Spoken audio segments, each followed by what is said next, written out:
Christian Morin est un homme heureux et surtout amoureux. Après 14 ans dans les bras de Bénédicte, l'ancien animateur de La Roue de la Fortune a épousé sa compagne. Un heureux événement sur lequel il a accepté de revenir dans la chronique de France Dimanche. Christian Morin est une personne aux capacités polyvalentes dans le domaine de l'art. Le présentateur de La Roue de la Fortune avec Annie Pujol est aussi auteur, musicien et dessinateur.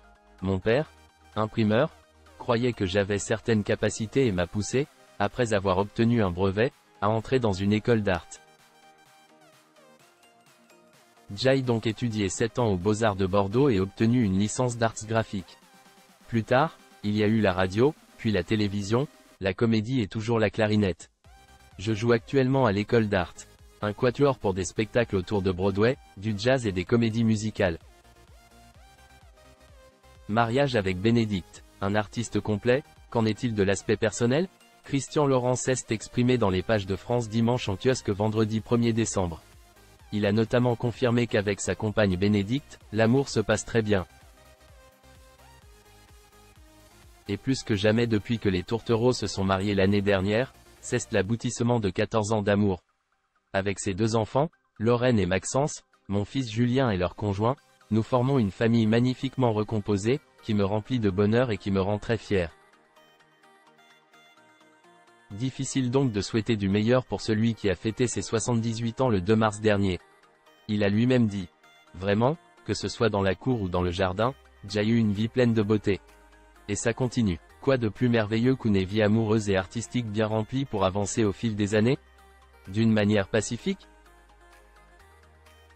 La vieillesse ne lui fait pas peur. Interrogé sur les années qui passent, Christian Morin répond qu'elles ne lui font pas peur. Il a même abordé le sujet de la mort sans tabou. Je sais à quel point cela peut être ennuyeux pour ceux qui m'entourent, mais quand ce moment viendra, je veux que tout s'arrête net. Tout comme pour mon père.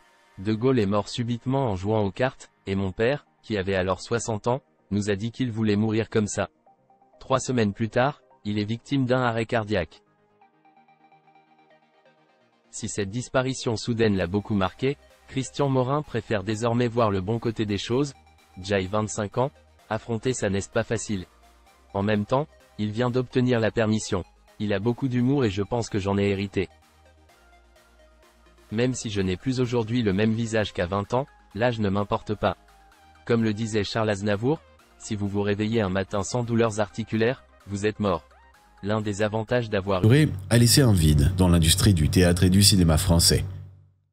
Les collègues de Valérie, ainsi que ses amis, ses admirateurs, ont exprimé leur tristesse et leur chagrin face à cette perte.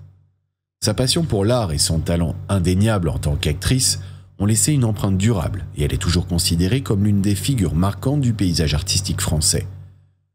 Le décès de Valérie Lang a été non seulement une perte pour le monde du spectacle, mais aussi pour sa famille, ses proches et ses enfants. Sa mémoire continue de vivre à travers son travail et l'impact qu'elle a eu sur le public et l'industrie du divertissement en France. Et voilà, c'est ainsi que se termine notre histoire sur la vie de l'actrice française Valérie Lang.